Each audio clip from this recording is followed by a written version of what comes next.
Hi, this is Steve with Thresher Media Group. Welcome to When You're Ready to Listen. This podcast is dedicated to exploring the truth about God, things you may not have understood, may not have been taught, or quite frankly, had a very hard time believing.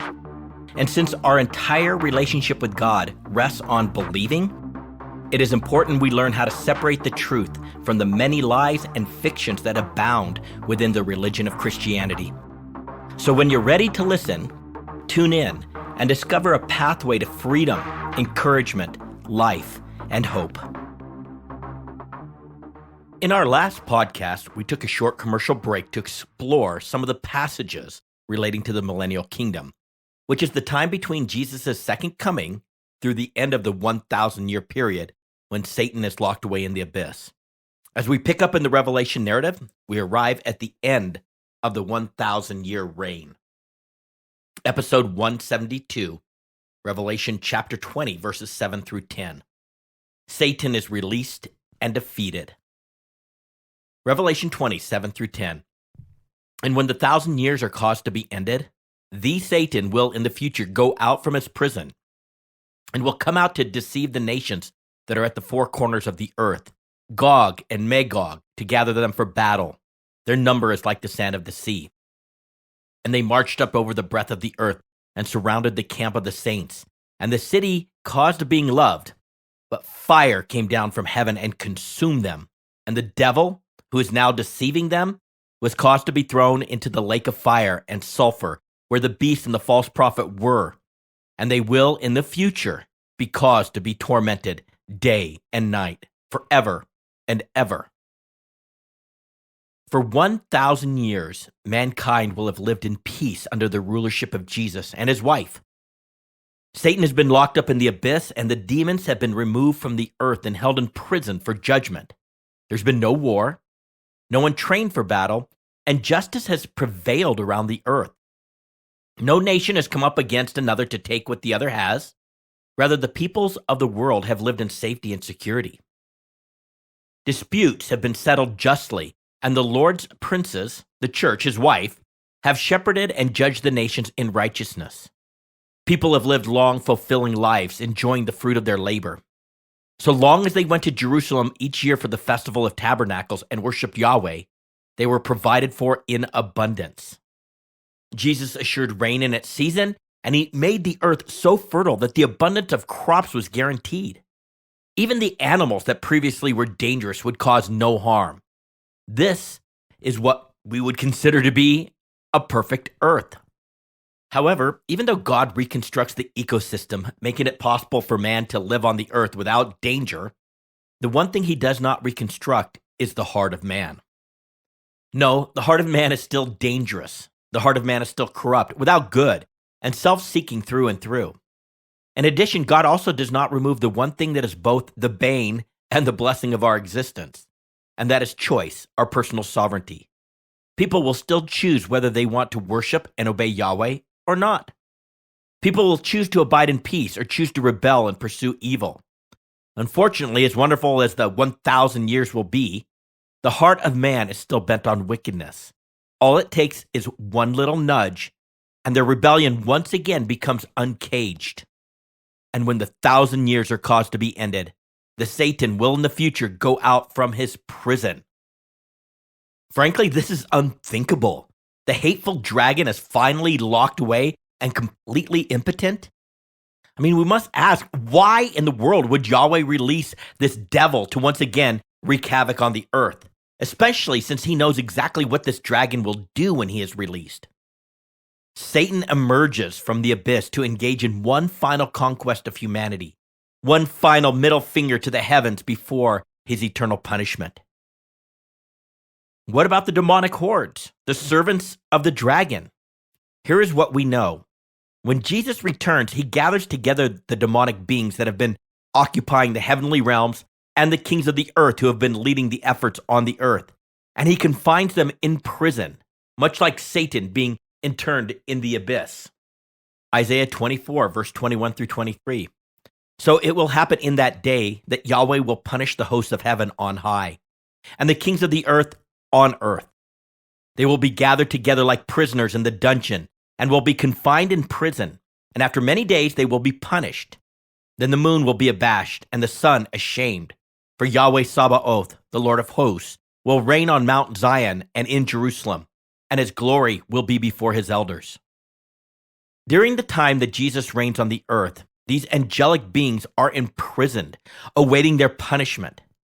No longer will Yahweh's glory shine before the hosts of heaven on high, but it will be before his elders, the 24 elders, that is, his wife comprised of Jews and Gentiles. With that said, the reference to Gog and Magog indicates that at least these two spirit princes are released from their prison to support Satan's efforts. But we just do not know if there are other bad angels released to provide support to Satan. The opposer. When Satan was first tossed into the abyss, an angel laid hold of the dragon, the serpent of old, who is the devil and the Satan. All these various descriptions and titles are used, but the main emphasis was on the dragon, the Leviathan, who used his power and force to brutalize and devastate both mankind and the angelic beings he kept down with his tail of deception. But after 1,000 years in prison, it seems that his power has been subdued, and he does not storm out of prison as a mad, raging, fire-breathing dragon ready to stomp on all who stand in his way. Instead, he is referred to as the Satan. The definite article "the" is used to ensure that we do not think this is some other opposer, but it is the same angelic being, the dragon, the serpent of old, who is the devil and the Satan. With this switch in focus from the dragon to the Satan, we know that this angelic being will move forward as one who opposes the adversary, the deceiver. One might think that after having been conquered by Jesus, having all his dark and devious plans proven to be futile, and having been exiled for 1,000 years in darkness, that Lucifer's heart might have been filled with even the tiniest particle of remorse. Perhaps his internment was a time of mercy. Perhaps this was his opportunity for repentance. After all, he was not summarily cast into the lake of fire like the beast and the false prophet. But no, there is no remorse, no repentance. He remains true to his nature, and he once again sets out to deceive the nations of the world. The Satan will, in the future, go out from his prison and will come out to deceive the nations that are at the four corners of the earth, Gog and Magog, to gather them for battle. Their number is like the sand of the sea. Satan's purposes are fixed. He sets out to deceive and to gather. This has always been his game. He lies, he manipulates, he twists, and he seduces, all for the purpose of gathering followers. But as it will be, so it is now. He has nothing to give his followers. He never has. He has no ability to follow through on any of his claims or any of his wicked schemes. He always leads people into a trap from which none will escape, including himself, a trap set by Yahweh Sabaoth, the Lord of heaven's armies. We should be understanding by now that the dragon, the devil, the Satan, the serpent, the twisted serpent, has been preserved because he is simply a tool to carry out Yahweh's plan A. If he really understood this, he would be so humiliated. The four corners, the nations that are at the four corners of the earth, Gog and Magog. This is incredulous.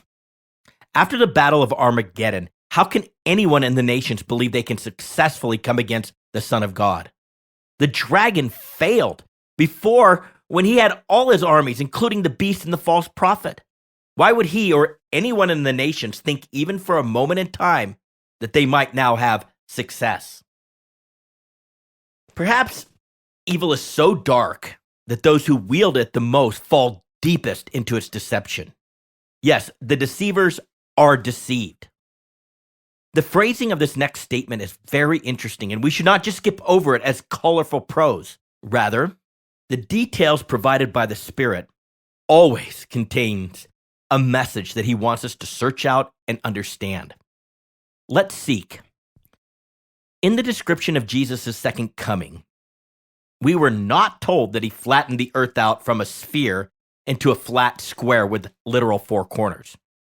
Therefore, we should retain the premise that the earth is spherical. However, from anywhere a person stands, there is direction that at some point turns, bends, or angles from north to south, from east to west, and vice versa. The Greek word gonia, translated as corners, comes from gonu, which means the bend of the knee or an angle. According to the code, 4 is the number capturing the expansive features of creation, from the north to the south to the east and to the west. The specific phrase 4 corners of the earth is used only 3 times in the entire codex. In addition to our passage in Revelation 20, verse 8, this phrase was first used in Revelation chapter 7, verse 1, when speaking about 4 angels who had been standing at the 4 corners of the earth, now holding back the 4 winds of the earth so that no wind would blow on the earth or on the sea or on any tree. The third reference is found in Isaiah chapter 11, verse 12, where we are told that in that day, speaking of the millennial, Yahweh will gather a remnant of his people, the banished ones of Israel, and the dispersed of Judah from the 4 corners of the earth, i.e. from north to south to east and to west. The inclusion of Gog and Magog, in effect, modifies the sentence to give us the context of these nations that are at or in the 4 corners of the earth. Satan will deceive the nations identified by Gog and Magog, who are at or in the 4 corners of the earth. This inclusion is specific so that we do not fall into the trap of thinking that the Spirit is addressing all the nations of the earth. Rather, only those nations, Gog and Magog, that are at or in the 4 corners of the earth. We were first introduced to Gog and Magog when they came against the Lamb at the Battle of Armageddon. They led their armies and a collection of sympathetic nations into a trap, a bloody slaughter, which according to the Codex will take 7 years just to bury all the dead. Gog is identified as the spirit prince over the land of Magog, and the chief prince, or Rosh, of Meshech and Tubal, the Russian provinces, including their extensions in Syria and Turkey. Like the prince of Persia, the prince of Greece, the prince of the sons of Israel, Gog is an angel of the highest ranks. According to Josephus, an ancient and noted Jewish historian and scholar, born just after the time of Jesus' death, Magog describes the Scythians, a group of nomadic tribes living in the provinces north of the Black Sea, right above modern-day Turkey, extending to what we know today as the countries of Bulgaria, Romania, Moldova, Ukraine, southern Russia, and Georgia. Putting all these pieces together, what can we surmise? The idea of a spirit prince is that there are angelic entities who magistrate their ways and philosophy to the kings of the earth on the earth, and to the other demonic entities which rule over specified territories, all of which flows down to their human counterparts and subjects. With the identification of Gog primarily with the land of Magog, looking back in modern history, we can understand that this spirit prince has utilized the blasphemous doctrine of atheism spread through communistic ideology to rule over the spirits and people in the land of Magog, Meshech, and Tubal. Communism, especially as developed by Karl Marx and Friedrich Engels, rejects the existence of God and views religion as a human-made construct. Marx famously referred to religion as the opium of the people, arguing that it was a tool used to keep the working class passive and resigned to their exploitation. Though beginning in modern-day Russia with the Bolshevik Revolution in 1917, led by Vladimir Lenin, this godless philosophy has spread to the 4 corners of the earth, to such places as China, Mongolia, North Korea, Yugoslavia, Vietnam, Poland, Czechoslovakia, or today called the Czech Republic, and Slovakia, East Germany, Hungary, Romania, Bulgaria, Albania, Cuba, Laos, Cambodia, also known as Kampuchea, Angola, Mozambique, Ethiopia, South Yemen, Nicaragua. This list includes countries that became communist through revolutions, coups, or independence movements. Now, some of these countries have since moved away from communistic influence, while others experienced short-lived communist governments. The end of the Cold War in 1991 led to the collapse of many of these regimes, but some like China, North Korea, Cuba, and Vietnam remain communist today. And even though some of these regimes have since become democratic in form, the impact and influence of communism and atheism still has a stronghold on the thoughts and beliefs of many of their people. Perhaps the nations that are at the four corners of the earth, Gog and Magog, is a code that describes those people living in lands across the globe that, despite Jesus coming to his people and establishing his throne in Jerusalem, hold to a humanistic ideology that emphasizes human agency operating in a collective rather than relying on divine intervention, or in the case of the millennium, divine authority. Perhaps this identifies the remnant of those with communistic tendencies who believe the lies proffered by the spirit prince Gog. If so, this answers a question that many have struggled to answer. What about communist China? Why are they not directly included in biblical prophecy? So many countries and people groups which exist today are identified in the biblical narrative, including Russia, Iran, Syria, Egypt, Iraq, Jordan, Saudi Arabia, Greece, Turkey, Ethiopia, and so on. But China, who's one of the major world powers of our day and strongest enforcers of communism and atheism, is not directly identified. Perhaps they are part of this group of nations dispersed across the four corners of the earth who are ruled by Gog of Magog. Throughout the Codex, Gog and those from the land of Magog are prophetically reserved for battle and set aside for destruction because they are purposed, plan A, to come against Yahweh, against God's holy land, and against God's holy people. In the first battle, this evil was defeated at Armageddon. In this second battle, this army is massive, numbered like the sand of the sea. What is going on? Revelation chapter 20, verses 7 through 8. And when the 1,000 years are caused to be ended, thus Satan will in the future go out from his prison and will come out to deceive the nations that are at the four corners of the earth, Gog and Magog, to gather them for battle. Their number is like the sand of the sea. Consider that with all the excuses of victimhood being removed, even when living under perfect conditions, man's heart is proven to still be filled with rebellion. God lives amongst the peoples of the earth. He keeps the peace and provides in abundance. The normal toil and struggle that has accompanied human existence is removed. The curse received in Eden is temporarily abated. The only remaining issue is the absolute corruption that exists deep within the heart of man. In fact, all it takes is one little nudge, and mankind will once again arrogantly oppose and strike against God and the people of God, just like he has always done.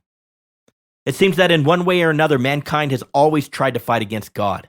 This has been demonstrated in the persecution against the bondservants of God, the hatred for Israel, and the intellectual assaults against God's very existence, as well as his active involvement in the affairs of men.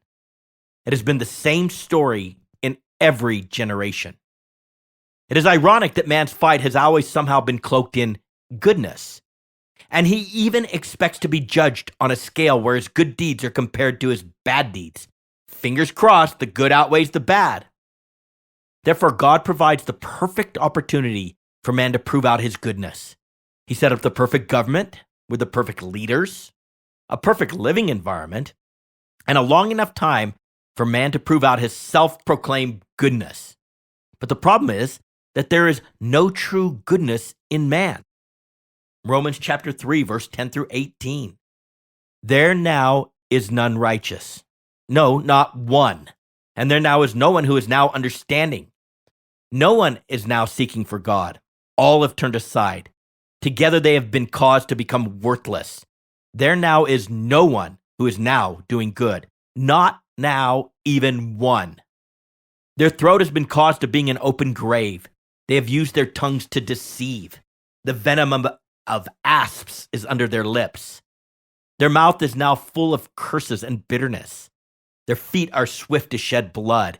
In their paths, ruin and misery, and the way of peace they have not known. There now is no fear of God before their eyes. No matter how many times man has proved that there is ultimately nothing good in him, he has fought and fought and fought for his own goodness.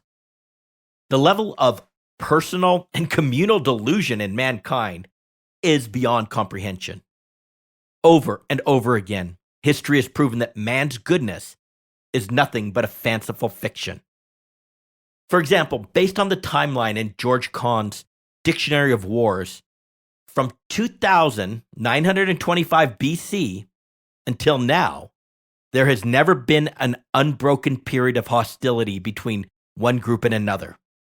Today, there are several sources and databases that track global conflicts, including the Uppsala Conflict Data Program, UCDP, and the Armed Conflict Location and Event Data Project, ACLED.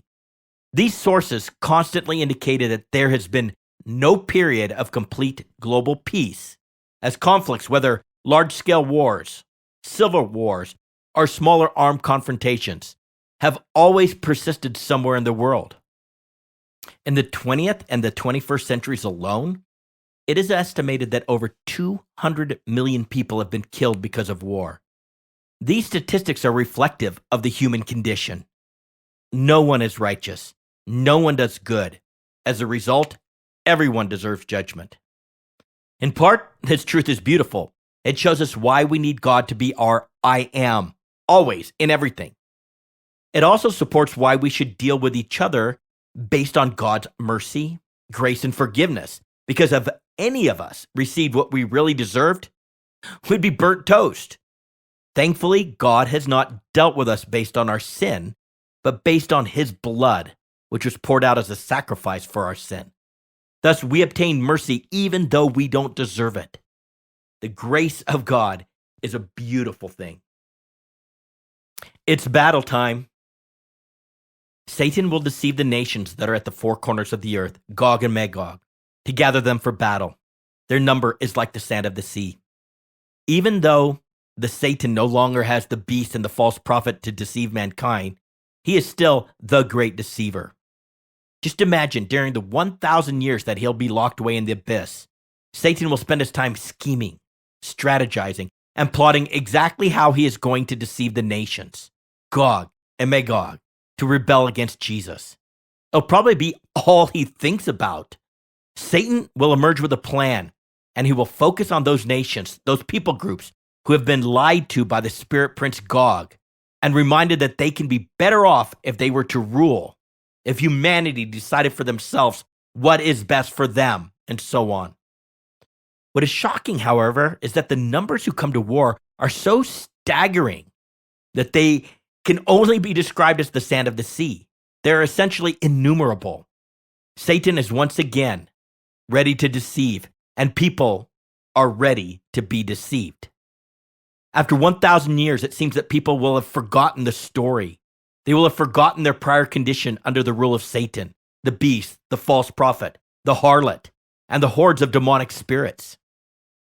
The pouring out of the great wrath of God in judgment will be a tale for legends and folklore. The generations that did not live during the time of Jesus' second coming will wonder if the story is true, if Jesus is really God, or if he is just another in a long line of oppressors who want things done his way and only his way. After all, that is the long drawn-out tale of humanity, one oppressor after another. Humanity, it seems, will be unsatisfied being ruled by those who have in their hands the rod of iron, that unbending demand and threat that everyone must do only what Jesus wants, or else. Then add to the mix the unchanging rebellion and pride that is just inherent to the heart of man, and the combination is toxic. The numbers of those coming to war against Jesus and his wife are as innumerable as the sand of the sea. Revelation 20, verse 9. And they marched up over the breadth of the earth and surrounded the camp of the saints, and the city caused to being loved. But fire came down from heaven and consumed them. The march. When the seventh bowl of wrath was poured out on the earth, there was a great earthquake that terrorized humanity and fundamentally changed the landscape of the earth. We were told that the cities of the nations fell, and every island fled away, and the mountains were not found. With the mountains being leveled, the earth is now much more like a broad plain, making it easier for this vast army to advance for war across the breadth of the earth. The objective is, of course, Mount Zion in Jerusalem, where Jesus set up his throne and where the Holy Ones camp. The wrath of Satan has always been focused on the city caused of being loved and the people who dwell therein. After all, Psalm 87:2, Yahweh loves the gates of Zion more than all the other dwelling places of Jacob. Psalm 78, verse 67 through 69. He also rejected the tent of Joseph and did not choose the tribe of Ephraim, but chose the tribe of Judah, Mount Zion, which he loved. And he built his sanctuary like the heights, like the earth, which he has founded forever. Unlike at the second coming, this time there's not even a battle. These are the nations, Gog and Magog, march up and surround the city where Jesus dwells and where his people are encamped. But fire came down from heaven and consumed them. The consuming fire of destruction. Throughout the Codex, God seems to be big on suddenly, seemingly waiting until the last moment to act. But when he does act, it is decisive and exacting. Before this mass of humanity, led by Gog and Magog, could do anything against Jesus or his people, fire comes down from heaven and consumes them, literally devours them, as in to eat them up. I mean, what were they thinking? Jesus once said, "I've come to cast fire upon the earth, and how I now wish it was already caused to be kindled." Perhaps he was speaking about this very time when the old will be destroyed to make way for the new. The devil's ultimate demise. Revelation 20, verse 10. And the devil who is now deceiving them was caused to be thrown into the lake of fire and sulfur, where the beast and the false prophet were. And they will in the future be caused to be tormented day and night forever and ever. Finally, the devil gets his eternal comeuppance. He is thrown into the lake of fire and sulfur, also referred to as brimstone, where the beast and the false prophet had been thrown immediately before the millennial period, during the first war led by Gog and Magog. The entire lot will be tormented day and night forever and ever, or literally to the ages of ages. This is the horror of eternity without Jesus. Life does not end, it just continues in torment forever and ever and ever. This is a place where existence is defined by the wailing and gnashing of teeth. Is there day and night in the lake of fire? It's not likely, but it is a word picture to communicate the unrelenting torment. It will never stop. No how, no way. This torment is unceasing. Warning. With the use of the present active participle, the devil, who is now deceiving them, the Spirit brings fair warning to all who live, as he did to all who have ever lived in every time and epoch. Satan is always, even now, actively deceiving humanity. This is a reality. God is crying out once again for humanity to wake up, understand what is happening, and to turn from their deception and choose to follow the living God before it is too late. Now, it's the devil. The dragon was seized and thrown into the abyss. The Satan, the opposer, was released from prison and went out to deceive the nations at the four corners of the earth, Gog and Magog. But now the Spirit brings our attention back to the slanderer, the accuser, the devil. The Greek word we have translated as devil is diablos, and it comes from the word diabalo, which literally means to be the channel, dia, to throw violently, balo, which figuratively means to traduce, to expose another to shame or blame by means of falsehood and misrepresentation. That is why we identified the devil as the one who accuses God to us to God, us to another, another to us, and, of course, us to ourselves. He is constantly the channel by which accusation and slander is thrown. The Spirit's use of the devil instead of the Satan gives us understanding of how the nations at the four corners of the earth, Gog and Magog, are deceived. As the devil, he brings accusation against Jesus, against the wife of Jesus, against their rule, against their control, against their character, and most likely, even against the thought that Jesus is God to be feared. More than likely, he convinces them that Jesus is just a man, and a man with whom they can and need to contend. The Codex addresses the devil's ultimate demise in several passages. We are told that Yahweh will punish Leviathan, the fleeing serpent, and kill the dragon who lives in the sea. He will be cast out of his tomb like a rejected branch, clothed with the slain and trampled like a corpse. The imagery used to communicate his demise is very poignant. Therefore, I have brought fire from the midst of you. It has consumed you, and I have turned you to ashes on the earth. In the eyes of all who see you, all who know you among the peoples are appalled at you. You have become terrified, and you will cease to be forever. Satan was convinced he would ascend the mountain of God and sit in the seat of Yahweh. Well, he got that one wrong. Fire came down from heaven and devoured all the rebels. And it is at this time that the dragon, the serpent of old, who is the devil and the Satan, is judged and condemned to the lake of fire and brimstone, where he joins the beast and the false prophet. There they will be tormented day and night, forever and ever, to the ages of ages. In the very next scene, the Spirit takes us to the final judgment of all who have ever lived. We call this the Great White Throne Judgment. This is a place where you do not want to be found. Let's stop here. In our next podcast, we will pick back up with our text in Revelation 20, where the millennial period comes to a completion, and the Spirit takes us to the final judgment for all who have ever lived. More specifically, the judgment of all who are not the wife of Christ. I'm glad you tuned in and have been ready to listen. To get a free download of the full written transcript with all the scripture references footnoted, please go to threshermediagroup.com. That is THRESHER mediagroup.com. This is Steve with Thresher Media Group. When you're ready to listen, tune in.